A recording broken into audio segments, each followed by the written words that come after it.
মেয়েটা বলতেছে চেহারাটা নুরানি, শাকলটা নুরানি, একটু নৌকার এক জায়গায় বসে থাকবে, জাহাজের এক সাইডে বসে থাকবে, সমস্যা নেই, উনি একটু পার করে দিই। ওই বড় লোক করলেন কি, ঠিক আছে নিয়ে নিলেন।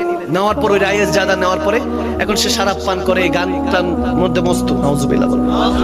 আছে না এখন নৌকা স্টিমার দিয়ে এরকম গানের প্যাকেজ করতে করতে লাফাতে লাফাতে যুবকরা চলে যায়, আছে না, আছে না, আছে না। ওই রাইস জাদা অনেক টাকা পয়সা, সে যখন এই অবস্থা করলো যে ঠিক আছে হুজুরকে দিছে, এখন হুজুরকে খাওয়ার সাথে হুজুর খাবারটা নিছে, কারণ কেউ কিছু সাথে নিতে হয়, নিয়েছে। নেওয়ার পর দেখো ওখানে মদের বোতল দেখা যাচ্ছে, নাউজুবিল্লাহ, শরাবের বোতল। সে আর খাবারটা এভাবে ইগনোর করলো, বসে আছে। ওই মেয়ে গান গাচ্ছে, ওই রাইজাদা খুশি হয়ে টাকা পয়সা উড়াচ্ছে, আনন্দ ফুর্তি করছে, দুনিয়াদারির মধ্যে যখন ডুবে আছে, তখন ওই হুজুরকে বলে আপনিও আসেন। বলে আমি এগুলো করি না। বলে কি করেন? বলে আমি যখন তেলাওয়াত করি তখন কোরআন তেলাওয়াত করি। আমার যখন আনন্দ করতে মন চায় তখন আমি রবের সাথে কথা বলতে থাকি। সুবহানাল্লাহ বলেন। বলে কি বলেন কি? তখন কোরআনে পাক শুনতে চাইলো ওই রাইজাদা, ওই বড় লোক। বলে দেখি আপনি কোরআন তেলাওয়াত। এরকম অনেক আছে, আমার নিজের দেখা, আমি মাদানী সাহেবের নিজের দেখা অনেক বড় লোক আছে। এমনও হয়েছে যে জীবনে মসজিদে যেতে পারে নাই কিন্তু কবরে চলে গিয়েছে। বহু আছে, আপনারাও দেখেছেন, ময়মুরব্বীরাও দেখেছে, যুবকরাও দেখেছে। আমার নিজে বাড়ির পিছনে সারাক্ষণ আমার শেখ বলতেন নামাজ পড়ো, নামাজ পড়ো। ওনার নাম নিব না, অনেক দুনিয়াদার ছিল, অনেক বড় ক্ষমতাবান ছিল, আল্লাহ মাফ করুক। সারাক্ষণ মদ মাস্তির মধ্যে থাকতো, মদ পান করে থাকতো, শরাবে ধুন থাকতো। আমার শেখ জান সালমা দানি আলাইহির রহমাত, তিনি বলেছিলেন যে জীবন একবার তোমাকে, এই মদ তোমাকে জীবন নিবে। ঠিকই এক সপ্তাহ ধরে ওই পেপার দিত, নিউজ পেপার যারা দেয় না, দরজার নিচে দিয়ে পেপার দিয়ে দেয় না অনেক সময়, তো ওই ঘরের মধ্যে নিচে পেপার দিত। পেপার দিতেছে, দেখে যে এখন পেপার দিতেছে কিন্তু যায় না, বুঝতে পারছে যে এখানে জমে গিয়েছে। এক সপ্তাহ পরে পরে দেখে দুর্গন্ধ আসতেছে, পরে ভেঙে বার করে দেখে যে পোকা খাচ্ছে লাশটা। নাউজুবিল্লাহ, এত আসতে নাউজুবিল্লাহ। তার মানে বুঝা গেল সে মদ পান করতে করতে মারা গেছে। আস্তাগফিরুল্লাহ, নাউজুবিল্লাহ। তাকে ধোয়াইতে পারে নাই, কাফনে কাপড় লাগে নাই, কিচ্ছু করে নাই, কোন রকম গোশতের টুকরাগুলি নিয়ে মাটি চাপা দিছে, কেউ জানাজাও পড়তে যায়নি। নাউজুবিল্লাহ, আমার নিজের চোখে দেখা। এভাবে হাঁটতেছে তো তার জেসেমের মধ্যে পোকাগুলি। সুন্দর জেসেম দিয়েছে, এটা শুকরিয়া আদায় করেন না। লা ইন শাকারতুম লা আযিদান্নাকুম। আল্লাহ বলেছেন শুকরিয়া করবি না বান্দা, কিছুই দিব না। তুই শুকরগুজার হবি, তোকে অঢেল দিতে থাকবো। ইন্না মা'আল উসরি ইউসরান, দুঃখের পরে সুখটা আসে ইনশাআল্লাহ। আপনার এখন দুঃখ তো কিসের ভয়? আপনার উপর আল্লাহ আছে, রাসূলুল্লাহ আছে। তাওয়াক্কুল তো আল্লাহ, আল্লাহর উপর ভরসা করে চলবেন। কিসের মানুষের ভরসায়? এমপি মন্ত্রীর ভরসা ছাড়েন, রব্বে কারীমের উপর ভরসা রাখেন, যিনি আপনাকে জান্নাত দিতে চান। ফাদখুলি ফি বাদি ওয়াদখুলি জান্নাতি। দেখেন যখন ওই হুজুর যখন বলতেছে না আমি কোরআন তেলাওয়াত করি, এখন কোরআন তেলাওয়াত শুনে তার হৃদয়ের মধ্যে পরিবর্তন এসে গেল। ওই বড় লোক বলতেছে আস্তে করে হুজুর কাছে এসে, হুজুর জীবন অনেক পাপ করেছি, অনেক গুনাহ করেছি, এত গুনাহ করেছি আমি জানিও না কত গুনাহ করেছি। গুনাহ মাপলে পাহাড় থেকে পাহাড় হবে। জীবন অর্ধেক বয়স শেষ। আজকে যদি আপনার কাছে আমি তওবা করি, বায়াত করি, আমাকে কি সে আল্লাহ মহান রব মাফ করবে? তখন হুজুর মুচকি হেসে দিয়ে বলে, হ্যাঁ রব্বে করিমের কাছে দের হে আর দের নেই, দেরি হতে পারে কিন্তু দিবে ঠিকই। তিনি ক্ষমা করতে বসে আছেন, তুমি তওবা করো, সেদিক দিয়ে আল্লাহ ক্ষমা করে দিবে। সুবহানাল্লাহ, ক্ষমা করে দিল। ওয়া কুনু মা সাদিকিন, একদম ওয়াজের শেষ দিকে আছি, গভীর খেয়াল। যখন এই অবস্থা হলো যে এখন ওই আল্লাহ ওয়ালার সাথে, ওই হুজুরের সাথে, ওই বুজুর্গ, ওই আল্লাহর ওলির সাথে সে সঙ্গ জ্ঞাপন করা শুরু করলো। অনেকে চিন্তা করতে পারেন আল্লাহ ওয়ালার সাথে কেন চলবো? আল্লাহ ওয়ালার সাথে চললে গিয়ে তারপরে আপনি কয়লা থেকে হীরা হতে পারবেন। যখন ওই রাইস জাদা, ওই বড় লোক চলতেছে দেখতে দেখতে 20-30 বছর, এখন আল্লাহ ওয়ালা নামাজ পড়ে, সেও নামাজ পড়ে। ওই বড় লোক চলতে চলতে দেখা গেছে নিজের ধন সম্পত্তি যা কিছু ছিল সব দান সদকা করে দিয়েছে, নিজের কাছে আর কিছু নেই, শুধু কাঁদতে থাকে কাঁদতে থাকে।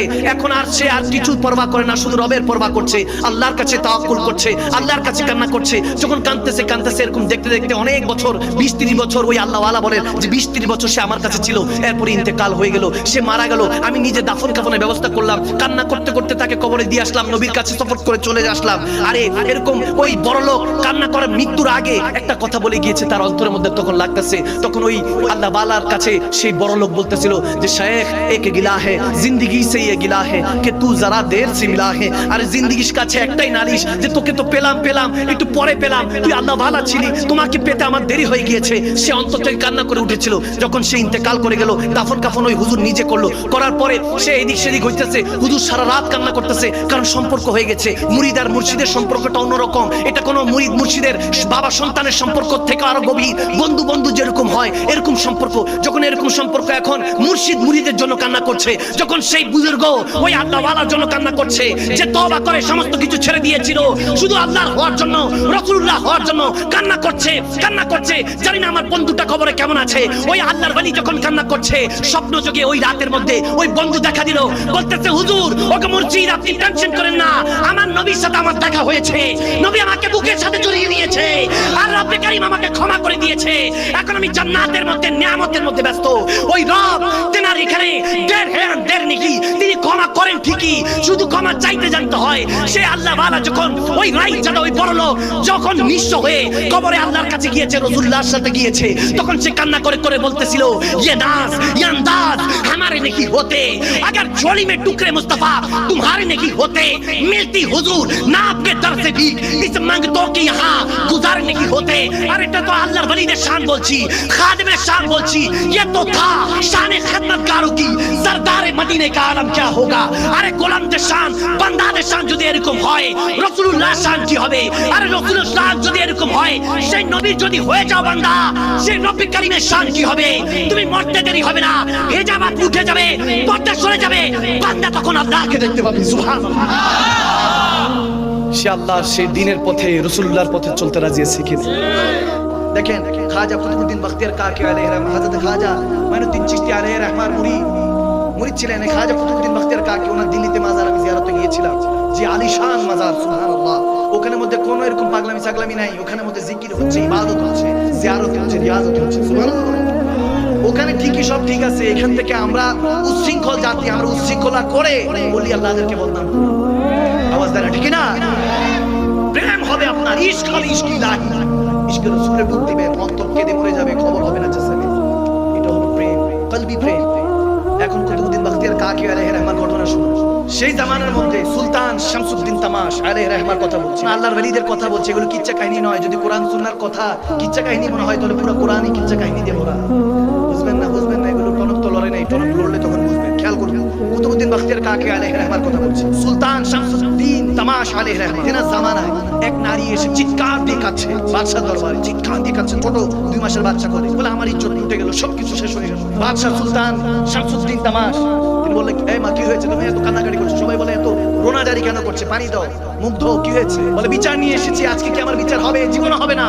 এখন শামসুদ্দিন তামাশ আলাইহির রহমান মুর্শিদ শায়খ তরিকত ছিলেন কুতুবউদ্দিন বখতিয়ার কাকি। দেখেন যখন বলতেছে আমার ইজ্জত লুটে না হয়েছে, একটা 2 মাসের সন্তান আমার কোলে, কি হবে, তার কি বৃত্তি পরিচয় হবে? বলে কি হয়েছে? বলে এই ছোট্ট বাচ্চা কার, আপনি যদি জানতে চান, এই ছোট্ট বাচ্চা হলো হযরত কুতুবউদ্দিন বখতিয়ার কাকি। বদনাম করনে ওয়ালা অনেক থাকে, অনেক থাকে, ওই জামানাও ছিল। এখন এটা শুনে হযরত সুলতান শামসুদ্দিন তামাশ টেনশনে পড়ে গেলেন, কি বলে আমার শেখ মুর্শিদ, তেনার উসিলা আল্লাহ চিনলাম, রাসূলুল্লাহ চিনলাম, তেনার বাচ্চা নাজায়েজ নাউজুবিল্লাহ তহমত দেওয়া হলো, বলে এটার কি বিচার হবে? এখন সুলতান তো ভয় পেয়ে গেলেন, বাদশা ভয় পেয়ে গেলেন, বলে যে এটা কিভাবে বিচার করবে, কি হিসাব করবে? মনে মনে হু হু করে কান্না শুরু করছে। আমার আপন শেখ মুর্শিদ, জেনার উসিলায় দ্বীন শিখলাম, জেনার উসিলা আল্লাহর রাসূলকে শিখলাম, তিনার বিচার করবো আজকে। টেনশনে পড়ে গেলেন, খবর তলব দেওয়া হলো, হযরত কুতুবউদ্দিন বখতিয়ার কাকিকে খবর দেওয়া হলো।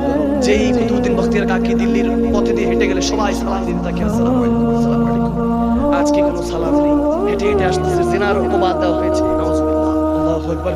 গভীর খেয়াল করুন, দেখেন হেদায়েত বড় কঠিন জিনিস ভাইরা, বড় কঠিন জিনিস। যখন কুতুবউদ্দিন বখতিয়ার কাকি আলাইহির রহমান আসলেন বাদশাহ দরবারে এসে, আজকে কেউ আর দাঁড়িয়ে সালাম দিচ্ছে না, অপমানজনক ভাবে তেনাকে প্রবেশ করানো হলো। আসলেন, চুপচাপ দাঁড়িয়ে আছে। চাইতে জানতে হবে বান্দা। এক বুজুর্গ সামারকান্দের মধ্যে হেঁটে যাচ্ছেন,